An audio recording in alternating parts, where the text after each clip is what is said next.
navio de Teseu, ouvinte, é um barco que conta a história mítica do primeiro rei de Atenas, o Teseu. Segundo essa história, as crianças atenienses eram levadas como tributo para o rei Minos, e lá elas eram jogadas no labirinto, né, para serem mortas pelo Minotauro. Essa parte da história todo mundo conhece. Aí o herói Teseu vai lá e, com a ajuda da Ariadne, consegue cruzar o labirinto, matar o Minotauro e resgatar essas crianças. Para fugir da ilha, ele pega um barco que tinha como destino Delfos. E aí, para celebrar essa história de origem, né, que esse resgate das crianças atenienses é a história do primeiro rei de Atenas, mítica, os atenienses começaram todo ano a fazer uma peregrinação. Eles pegavam esse barco, o navio de Teseu, entravam no barco e levavam oferendas para Delfos para poder lá fazer essas ofertas ao deus Apolo. E durante os anos, como você pode imaginar, o barco sofria avarias, né? Se todo ano o barco vai ser navegado, todo ano ele vai sofrer algum tipo de prejuízo na sua carcaça, na sua vela, nos remos. E aí, todo ano, os gregos faziam um pequeno reparo, certo? E aí, imagina isso através dos séculos. Ao longo de vários e vários séculos, chegou um determinado momento que nem o prego, nem uma tábua, nem um fio da vela do navio que estava fazendo a navegação também estava presente lá no dia que o Teseu cruzou os mares fugindo da ilha do rei Minos.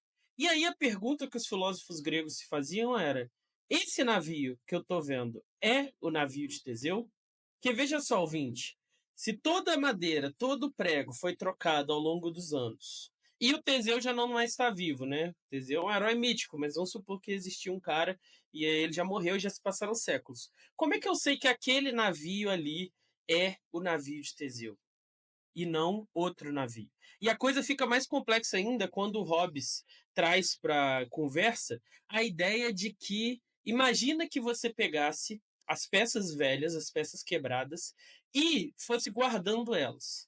Até que determinado dia, depois de você fazer infinitos reparos ao longo de centenas de anos, você pegasse todas aquelas peças velhas e construísse um outro navio, de todas as formas, idêntico ao primeiro. Qual dos dois é o verdadeiro navio de Teseu? Então, esse desafio, lançado pelos filósofos e referendado pelo Hobbes, ele vem fazer a gente refletir sobre um critério, que é o critério que a gente viu no nosso último programa, o critério físico da identidade pessoal. E mais profundamente também faz a gente se questionar sobre a questão da identidade pessoal, que é o problema da sobrevivência. Então, quais mudanças uma determinada coisa, uma determinada pessoa pode sofrer sem que ela deixe de ser ela mesma? Então, quais mudanças o navio pode sofrer sem que ele deixe de ser o navio de Teseu? Quais mudanças eu, Pedro Cortá, posso sofrer sem que eu deixe de ser Pedro Cortá? E aí, para esclarecer um pouco a questão, a gente precisa fazer essa distinção entre identidade numérica e identidade qualitativa. Qual que é a diferença desses dois usos do termo identidade, Rodrigo? Porra, isso aí não tá no roteiro, não. Ah, você não sabe do último episódio, não? Numérica e qualitativa. Numérica é a mesma pessoa, não é isso? Isso, Então, exatamente. peraí, eu vou fazer então. E o qualitativa é É o. idêntico em todas as qualidades, mas Mas não é a não o mesma mesmo. coisa. Entendi, peraí. Você pode ser numericamente igual só a si mesmo ao longo do tempo e do A espaço. estrela da tarde e a Agora, estrela da manhã, não é isso? É o agora numérico. qualitativamente, você pode ser qualitativamente idêntico a várias coisas. Então, um hambúrguer do McDonald's de Juiz de Fora é idêntico ao hambúrguer dos Estados Unidos. É a mesma linha de produção, mesmo controle de qualidade, só que não é o mesmo hambúrguer. Show de bola. Então, depois de eu fingir, né, que eu não lembrava, para o Pedro fazer Chocado, essa explicação incrível aí, chocado. é, quero só que vocês vejam aqui no card que vai subir aí agora, vai aparecer para vocês, o link dos dois últimos episódios, né? Que é o primeiro, a gente discutiu o eu como corpo, né? A identidade como corpo, e a Isso, identidade como ilusão. Como não existe identidade, no final das contas é uma ilusão, essa exatamente. sensação de que nós somos uma coisa, né? O Específica. primeiro resolve o problema da sobrevivência. Na verdade, se falou primeiro, mas ele é o segundo, né? O segundo resolve o problema da sobrevivência. dizendo que a nossa identidade reside no corpo, então a gente viu alguns argumentos a favor dele e as críticas, e o outro diz que não existe, né, que a sobrevivência não acontece. É só uma ilusão que você acha que você é alguma coisa. E a gente viu as viagens que dá para derivar disso. E o ponto aqui qual é? Cada um vai ter um critério para estabelecer o que seria a identidade. Então, qual é o critério que está sendo usado e qual que a gente vai apresentar hoje nesse programa que vai trazer um novo, né, que a gente ainda não viu, não é o corpo, não é a ilusão, é uma outra parada que vai determinar o que é a identidade.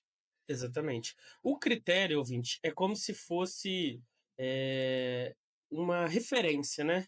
Então, é um jeito de você ver uma régua, uma balança, é um jeito de você conferir se alguma coisa é aquilo mesmo. Então, o critério, ele tenta te dar uma referência, uma âncora, para você determinar se aquilo ali é a mesma pessoa. No caso aqui da identidade pessoal e do problema da sobrevivência, seria assim, o critério corpóreo teria que dizer que a identidade, você tem que ver se o corpo é o mesmo. E aí hoje a gente vai ver outro critério, o critério metafísico. Isso aí é ótimo, né? Porque no último programa foi piração total, né? Naquela parada a gente se perdeu na ideia de que o eu não existia, e aí é só loucura total aquele programa, porque realmente E tem uma teoria que defende isso, né? Que o eu, inclusive vários filósofos, várias metafísicas ou várias críticas metafísicas, né, Pedro, trabalham com essa concepção. Eu me lembro sim, da do Hume, né? Não existe consciência, você tem um feixe de sensações, né? feixe de O eu é um sensações. feixe de sensações, aí quer dizer, Isso, não tem um núcleo duro ali que unifica isso. exatamente. Tá. Essa versão de hoje, gente, é o critério metafísico que define a identidade como alma. E ela segue uma estratégia bem parecida com aquela do corpo, mesmo chegando a conclusões opostas. Por que é uma estratégia parecida? Porque usa o conceito de substância.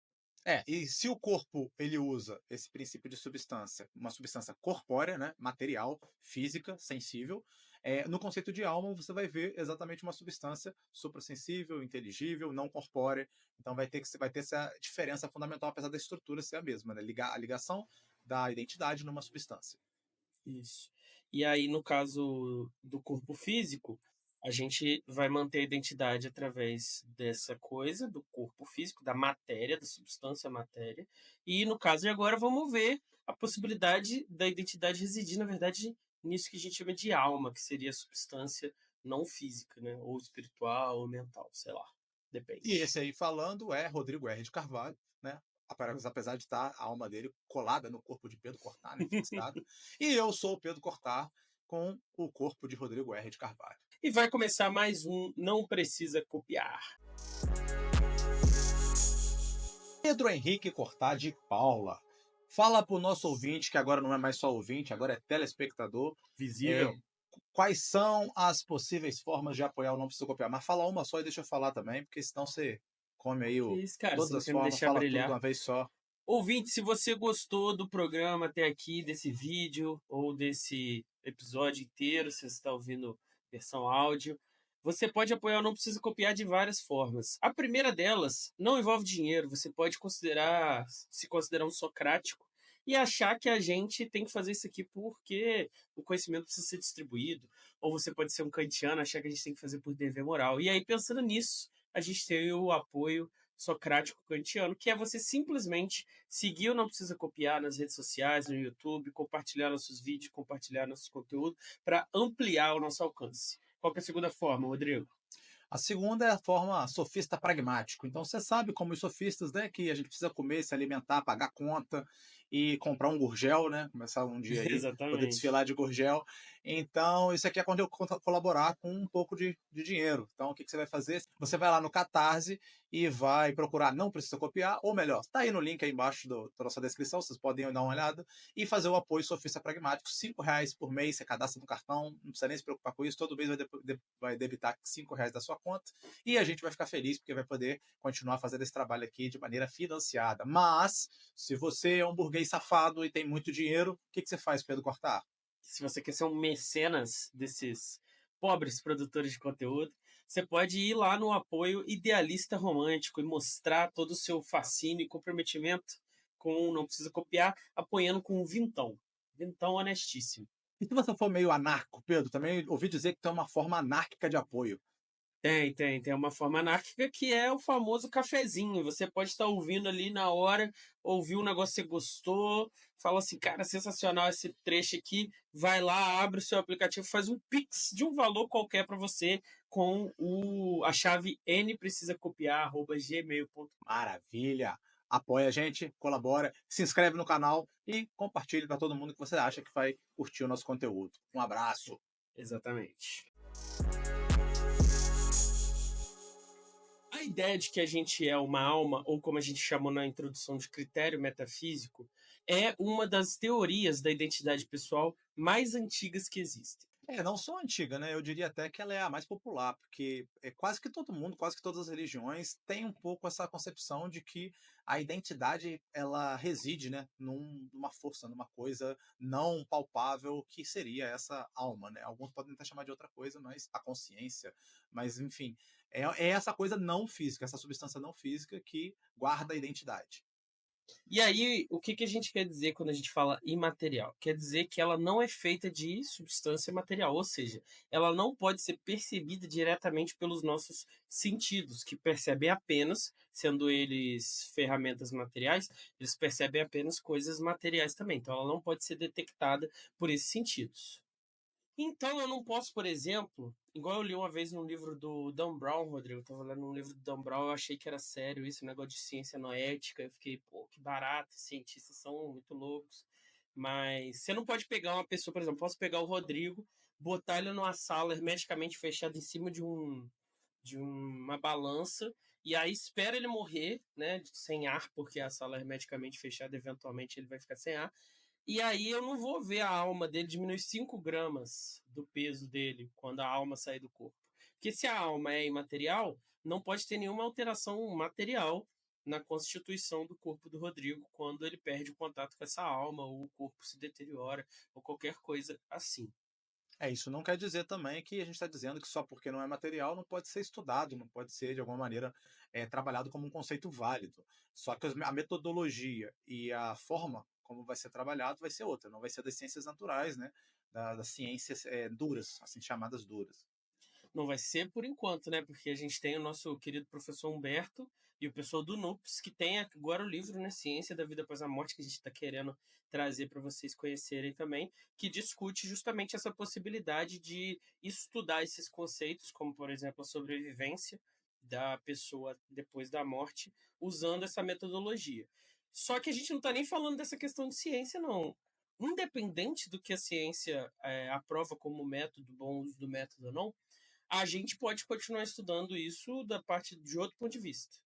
Mas hoje a gente não vai falar do ponto de vista da ciência. A gente vai falar sobre conceitos. Então, o conceito de Deus, o conceito de justiça, eles podem ser pensados do ponto de vista da lógica, da dedução, segundo o princípio da coerência e não o princípio da correspondência, que é o princípio das ciências duras, né? Exato. E a alma, enquanto conceito, além de ser feito de substância imaterial, ela também seria a sede da nossa consciência e do nosso pensamento. Então, tudo que você está tendo aí de pensamentos, está tudo vindo da sua alma, através do seu corpo se manifestando aqui agora. Isso quer dizer, então, que é nela que acontecem as experiências conscientes, né? Então, tudo que você experimenta enquanto experiência consciente, você experimentaria na alma. Exato. E justamente por ela ser o assento da consciência, você não pode tomar consciência da alma, tão diferente do seu corpo. Você pode tomar consciência do seu corpo. Você pode, por exemplo, parar para pensar agora na meia que você está calçando. E aí você vai sentir o tecido da meia ali que você não estava consciente daquilo, agora você está. A alma, por ser o assento da consciência, não poderia fazer essa experiência consciente da própria alma. Ela é a consciência. É muito parecido, querido ouvinte, com aquela vibe, não sei se você ouviu o nosso episódio de Descartes, mas aquela vibe do Descartes do res cogitans, né? Então, essa substância pensante imaterial, a qual se relaciona de alguma maneira misteriosa que a gente não sabe com o corpo. E como a gente falou, a ideia de que a alma é o lugar da nossa identidade é uma ideia muito popular. Então, não necessariamente alguém que acredite nisso, no critério metafísico, tem que concordar com tudo que o Descartes falou sobre. Mas a gente vai, aqui nessa discussão, trabalhar com a ideia de alma bem parecida com a ideia da coisa pensante do Descartes, justamente para se livrar de alguns problemas, por exemplo, que certas versões religiosas podem levar a gente a ter. Mas assim, é muito parecido com o cristianismo também, muito parecido não, é exatamente o mesmo, né? É uma teoria onde a alma de cada pessoa viva é unida a um corpo. Então, alma e corpo, elas se fundem numa coisa só. Então, ouvinte, preste atenção. Como é que a gente usa esse critério?